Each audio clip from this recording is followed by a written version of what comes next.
Friends, कैसे हो आप सब? आशा करता हूँ आप सब स्वस्थ होंगे, मजे में होंगे और आपका स्वागत करता हूँ पवन बाग एकेडमी पर। तो चलिए दोस्तों, हमने यूनिट 4.1 की शुरुआत तो कर ली थी और उसकी वार्मिंग अप भी हमने कर ली है और उसके कवि के बारे में, जो कि एक कविता है, उसके कवि के बारे में भी हमने देखा है। कविता का नाम है a thing of beauty is a joy for ever, जो कि जॉन किट्स नाम के कवि द्वारा लिखित है। तो अब हम आगे बढ़ने वाले हैं कविता के साथ। और कविता में बढ़ने से पहले, जैसे कि आपको पता है, सबसे पहले हम करते हैं कविता का वाचन। मतलब पहले कविता एक बार पूरी तरह से पढ़ लेते हैं और उसके बाद में फिर हम दो दो लाइनें करके कविता को समझने की कोशिश करेंगे। तो आशा करता हूँ कि आप सभी लोग इस तरह से इस वीडियो को बहुत ज्यादा से ज्यादा इसका फायदा लेंगे। तो चलिए आगे बढ़ते हैं। A thing of beauty is a joy forever. A thing of beauty is a joy forever. Its loveliness increases. It will never pass into nothingness, but still will keep a bower quiet for us and asleep, full of sweet dreams and a health and quiet breathing. Therefore, on every morrow are we wreathing a flowery band to bind us to earth, spite of despondence, of the inhuman dearth of noble natures, of the gloomy days, of all the unhealthy and over-darkened ways made for our searching. Yes, in spite of all, some shape of beauty moves upon from our dark spirits, such the sun, the moon, trees old and young, sprouting a shady boon for simple ship, and such are daffodils with green world they live in, and clear rills, that for themselves a coving covert make against the hot sun. The mid-forest brake, rich with a sprinkling of fair musk rose blooms, and such too is the grandeur of the dooms we have imagined for the mighty dead. All lovely tales that we have heard or read, an endless fountain of immortal drink, pouring us unto us from heaven's brink. Nor do we merely feel these essences for one short hour. No, even as the trees that whisper round a temple become soon dear as temple's self, so does the moon. The passion posy glories in it haunt us till they become a cheering light unto our souls and bound us to so fast that whether there be shine or gloom overcast, they always must be with us or we die. ठीक है, चलिए। कविता थोड़ी सी बड़ी भी है पर कोई बात नहीं है, हमको इसको पूरी तरह से देखना है। A thing of beauty is a joy forever. A thing of beauty क्या होता है? A thing of beauty, एक thing of beauty. Thing of beauty मतलब सुंदर,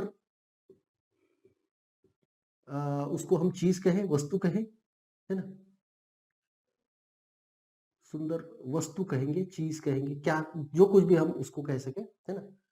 सुंदर चीज जो होती है या सुंदर चीज हम उसको कहेंगे वस्तु की बजाय, क्योंकि हाँ, चीज और वस्तु एक ही होता है।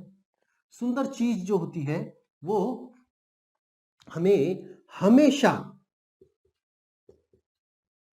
आनंद प्रदान करती है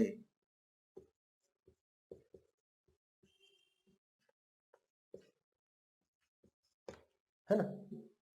जो सुंदर चीज होती है वो हमेशा ही हर एक व्यक्ति को आनंद प्रदान करने का काम करती है। मतलब जब भी कभी आप क्या कहते हैं, थोड़ा सा सैड हो जाओ, है ना, आप किसी सुंदर चीज के पास चले जाते हैं, है ना। हम कहते हैं, देखिए, घूमने के लिए जाते हैं हम, बहुत सारे लोगों में से ऐसी आदत होती है कि घूमने जाना है तो कहाँ जाना है, हिल स्टेशन पर जाना है, किसी प्राकृतिक सौंदर्य से भरी जगह पर जाना है। क्यों जाना है? क्यों कि वो चीज हमें हमें मतलब आज नहीं, पिछले न जाने कितनी पीढ़ियों से, और बड़ी पीढ़ियों की बात क्यों करें कि जब से मानव निर्माण हुआ है, मानव के आदि मानव से वो उसको एक आनंद देती रही है और आनंद का कारण बनती रही है, और इसीलिए हर एक व्यक्ति को उस चीज के बारे में हमेशा से एक लगाव रहा है। ठीक है ना? A thing of beauty is always a joy for ever. Is Joy for ever, हमेशा के लिए। ऐसा नहीं है कि आज दे रही है आनंद तो कल के पीढ़ी को वो आनंद नहीं देगी, बिल्कुल नहीं। जो चीज सुंदर है, जिसमें सौंदर्य है, वो सौंदर्य हमेशा से ही आपको आनंद देता रहेगा। चाहे देखिए, चाहे जंगल में खिले हुए फूल होते हैं, ठीक है ना, जंगल में खिले हुए फूल क्यों ना हो, अगर वो देखने में आपको अच्छे लगते हैं, सुंदर लगते हैं, तो बिल्कुल वो चीज आपको आनंद देकर रहेगी, इसमें कोई दो राय नहीं है। तो चलिए आगे बढ़ते हैं। A thing of beauty is Joy for ever, it's loveliness increases, it will never pass into nothingness.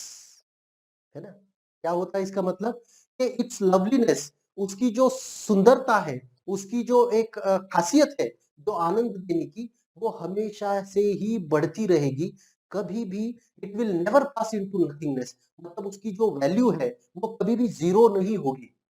वो कभी भी अपनी जो सुंदरता है या फिर अपनी आनंद देने की जो उसके उसके अंदर जो गुण है, वो गुण कभी भी वो खोएगी नहीं।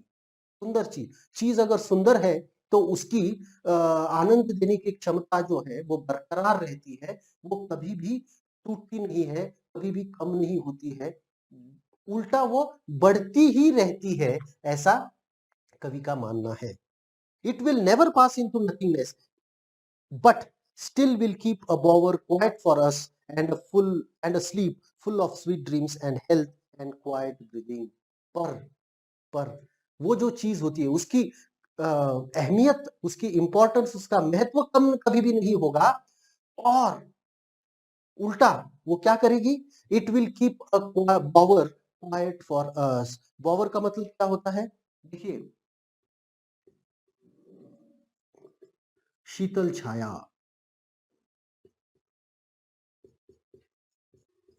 है ना, शीतल छाया। अभी मान लो, देखिए, बॉवर क्वाइट फॉर अस मतलब क्या होता है कि मान लो कि आप धूप में, कड़ी धूप में चल रहे हो रास्ते पर, और कहीं पर भी कुछ भी दिखाई नहीं पड़ रहा है, और कड़ी धूप में आपको चलना पड़ रहा है, और अचानक से एक आपको बड़ा सा पेड़ नजर आए, जिसकी छाया जो है बहुत ही शांत शीतल है, बहुत ठंडी छाया है। वहां पर जाकर जब आप बैठते हो, तो वो जो एहसास आपको होता है, वो जो अनुभव आपको मिलता है, वो अनुभव मान लो कि किसी किसी और आनंद से बिल्कुल बिल्कुल बहुत बहुत बड़ा होता है। तो ये जो थिंग ऑफ ब्यूटी होती है, उसी पेड़ की तरह से काम करती है। ये जो सुंदर चीज होती है, वो उसी पेड़ की तरह काम करता है, जहां पे आसपास, आपके आसपास में बहुत सारी धूप है ना। अब ये जो धूप होती है, उसको हम मेटाफरिकली भी ले सकते हैं कि जीवन में हर जगह पर, किसी भी क्षेत्र में आप जाएंगे, तो बहुत ज्यादा तनाव का सामना आपको करना पड़ता है, बहुत सारी चीजें आपके मन के विरुद्ध होती है, आपको बहुत दुख झेलना पड़ता है।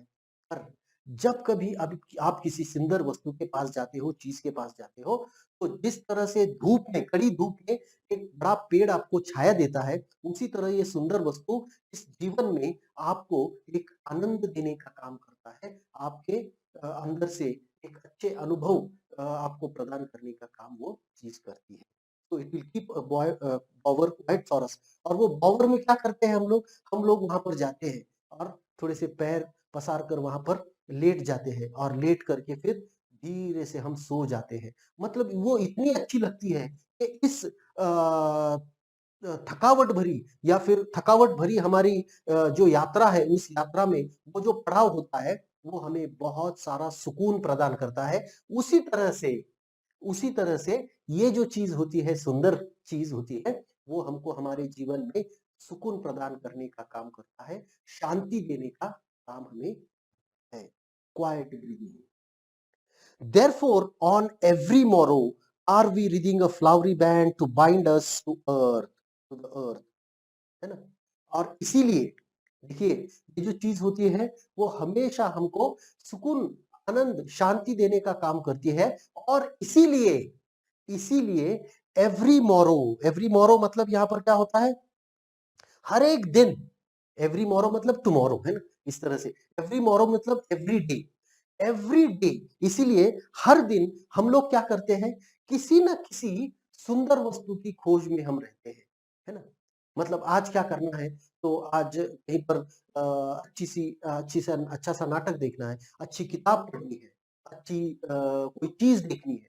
तो इस तरह से वो हमको आनंद देने का काम करती है और इसीलिए हम हर रोज ऐसी किसी चीज के क्या कहते हैं शोध में या क्या कहते हैं उसको ढूंढने में हम लग जाते हैं या फिर ऐसे किसी चीज की हमेशा हमें जरूरत पड़ती रहती है और हर दिन उस चीज को हम खोजने की कोशिश करते हैं, उसकी खोज में हम लगे रहते हैं।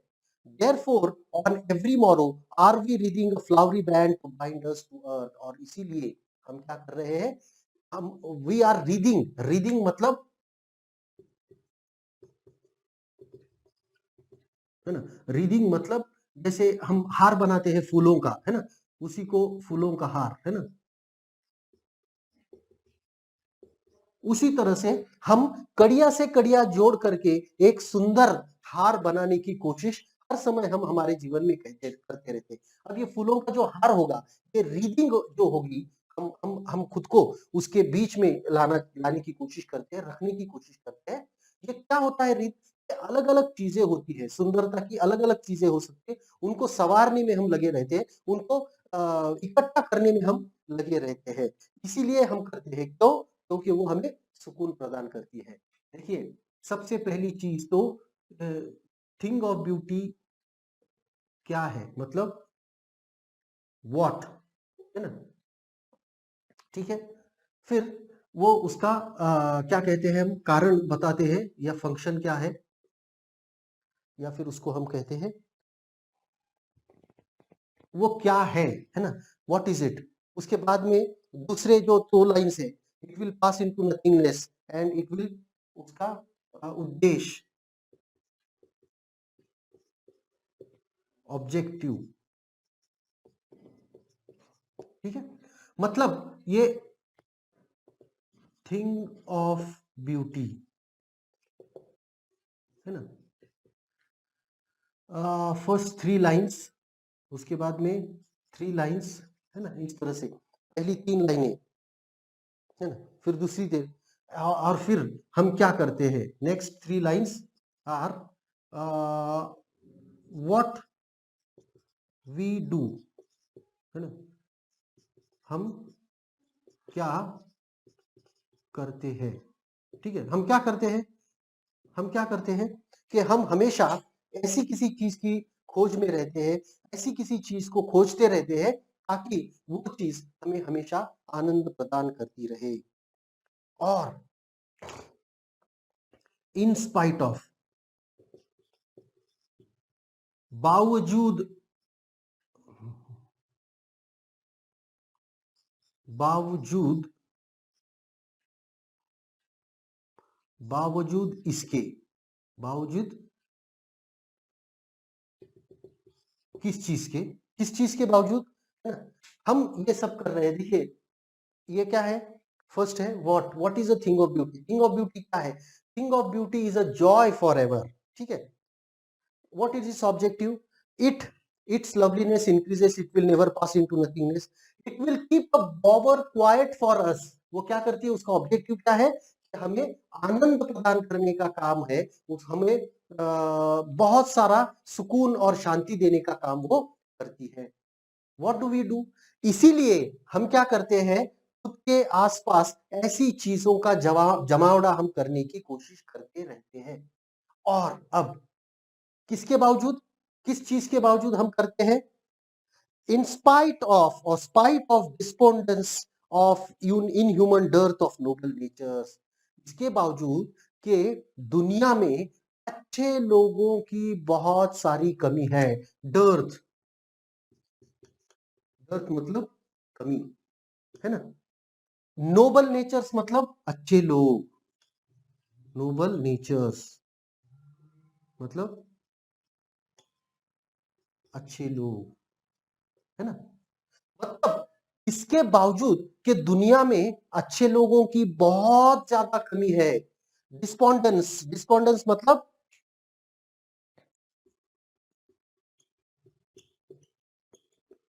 मतलब इसको हम कह सकते हैं मजबूरी, या फिर इसको हम कह सकते, डिस्पोंडेंस को हम कहेंगे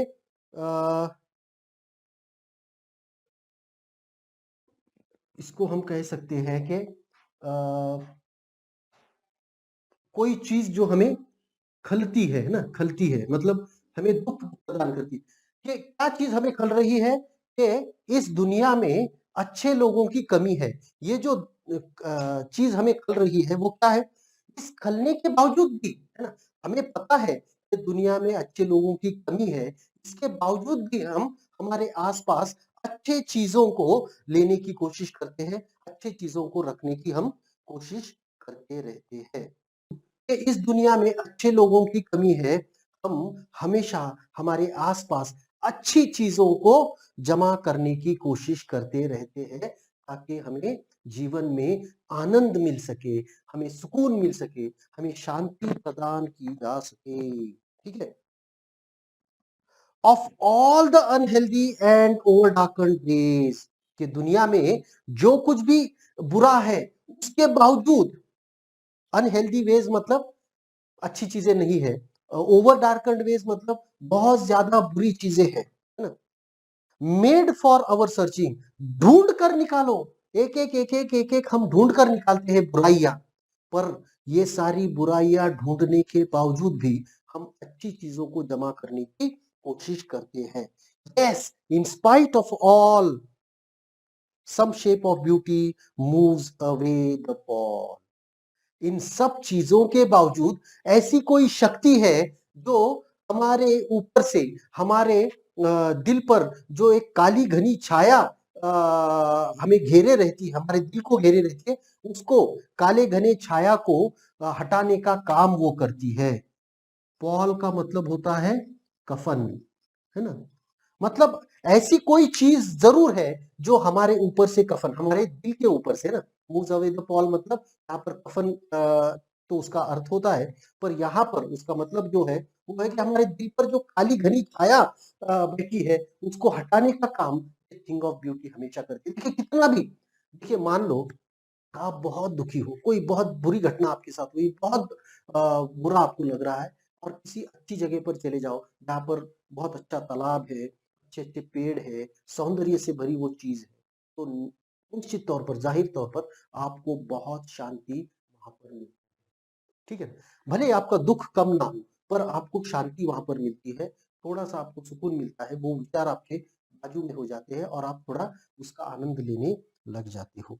तो इस तरह से इन सारी चीज़ों के बावजूद दुनिया में बुराई बहुत है, दुनिया में अच्छे लोगों की कमी है, दुनिया में बहुत सारी बुराई है, पर इन सारी चीज़ों के बावजूद कोई ना कोई ऐसी चीज़ होती है, जो हमारे ऊपर से वो काले घने कोहरे को हटाती है।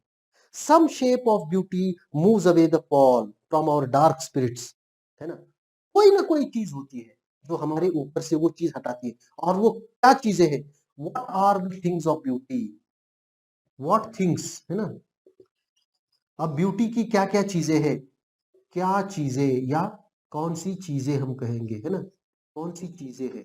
तो ये कविता को आप इस तरह से देखोगे तो बहुत आसान ये कविता आपके लिए हो जाएगी। कौन कौन सी चीजें हैं? The sun, the moon, trees old and young sprouting a shady boon. देखिए, चांद है, सूरज है, बड़े बड़े छोटे छोटे पेड़ है, या फिर बहुत सारे शेडी बुन्स भी है। शेडी बुन मतलब जैसे देखिए एक जंगल होता है, तो जंगल में बहुत एकदम घना जंगल होता है, और बीच में ही कहीं थोड़ा सा एक जगह होती है, थोड़ी सी जहाँ पर कुछ जगह होती है जहाँ पर आप बैठ सकते हो, उसमें वो पेड़ होता है, पेड़ की छाया होती है, उसको शेडी बुन कहते हैं। For a simple sheep and such are daffodils, जैसे एक मेमने के लिए, एक बकरी के लिए चरने के लिए अगर घास हो तो जितना आनंद होता है, वैसे ही शेडी बुन हमारे लिए काम करती है। और इसी तरह से डैफोडिल से अलग अलग फूल जो होते हैं, डैफोडिल एक तरह का फूल होता है with green world they live in, और उसके साथ साथ जिस परिप्रेक्ष्य में वो रहते हैं, जिस परिस्थिति में वो रहते हैं, जहाँ पे जंगल है, जंगल में जो फूल खिलने वाले जंगली फूल है, वो भी हमें आनंद प्रदान करते हैं।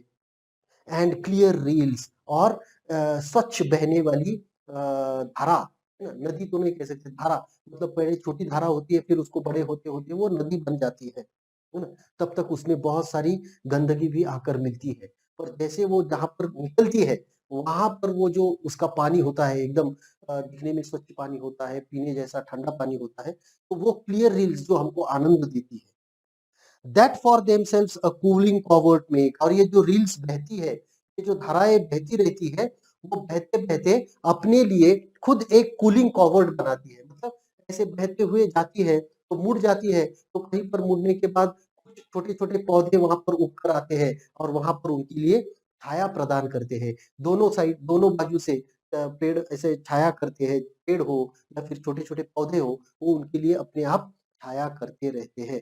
तो इस तरह से ये जो चीज उनसे की जाती है, ये सारी चीजें हमें आनंद प्रदान करती है। Hence the hot season, the midst forest break, है ना? मिड फॉरेस्ट ब्रेक में जैसे मैंने आपको बताया कि जंगल में एक खुली जगह होती है, यहाँ पर बहुत सारी छाया होती है, वो एक चीज होती है। और Hence the hot season, और देखिए धूप में, है ना, धूप के दिनों में या फिर गर्मी के दिनों में जिस तरह से ये छाया हमें आनंद प्रदान करती है, उसी तरह से हर एक चीज हमें आनंद देनी लगती है। Rich with sprinkling of fair musk rose blooms, और खिलने वाले नए फूल हो, नए नए पौधे हो, जो वो ऊपर आते हैं, तो जिस तरह से वो हमें आनंद प्रदान करते हैं, वो हर एक चीज जो हमें आनंद प्रदान करती है, वो बहुत कीमती होती है। And such too is grandeur of dooms, और बड़े बड़े महान व्यक्तित्व जो होते हैं, उनकी कथाएं भी हमें इसी तरह से, डूम्स का मतलब उनका नाश, है ना, मतलब वो जिस तरह से क्या करते हैं, जिस तरह से उनकी मृत्यु होती है, बड़े लोगों की मृत्यु भी बड़ी ही होती है, तो उनके मृत्यु में भी हमें बहुत कुछ सीखने को मिलता है। इस तरह से ग्रैंडर, ग्रैंडर का मतलब क्या होता है, बहुत महान, है ना, या बहुत बड़ा, ग्रैंड, ग्रैंड से वो शब्द आता है, ग्रैंडर, ग्रैंडर उसको कहते हैं। तो उसमें से वो शब्द आता है कि बहुत बड़ा होता है। इन लोगों के मृत्यु में भी एक कथा होती है जो हमें कुछ न कुछ सिखाने का काम करती है। We have imagined for mighty dead, all lovely tales that we have heard or read. बहुत सारी कथाएं जो हमारे जीवन में हमने सुनी है, वो सारी कथाएं भी हमें आनंद देने का काम करती है, हमें आनंद प्रदान करती है। An endless fountain of immortal drink pouring onto us from the heaven spring। और ये सभी चीजें क्या है, ये चीजें मानो इमॉर्टल ड्रिंक है, ऐसी एक कोई पेय है जो कभी भी खत्म नहीं होने वाला है। वो, और हमें वो कौन दे रहा है, हमें वो स्वर्ग से मिल रहा है। मान लो ये सारी चीजें हमें स्वर्ग द्वारा प्रदान की गई है कि लो, इसको हो सके उतना पी लो, इसका आनंद लो और अपने आप को और भी ज्यादा अच्छा इंसान बनाओ। Nor do we merely feel these essences for one short hour. No, even the trees that whisper round a temple become soon dear as temple self. So does the moon. और ये जो चीजें होती है, ऐसा नहीं है कि वो कुछ देर के लिए हमें आनंद प्रदान करती है, नहीं। क्यों? कि मंदिर के पास वाला जो पेड़ है, जब मंदिर की घंटियां बजती है, कुछ दिनों के बाद वो पेड़ भी अपने आप एक मंदिर हो जाता है, मंदिर का एक हिस्सा हो जाता है ना। तो देखोगे लाल धागे लोग बांधने लग जाते हैं। तो मंदिर के आसपास की चीजें भी अपने आप जैसे मंदिर होने लगती है, उसी तरह से ये थिंग ऑफ ब्यूटीज जो होती है, थिंग ऑफ ब्यूटी जो होती है, वो भी अपने आप को इसी तरह से अपना अस्तित्व धीरे धीरे धीरे करके ऊपर ऊपर उठने लगती है, और उसका महत्व बढ़ाने की काम वो खुद करती रहती है। As dear as temple self so does the moon.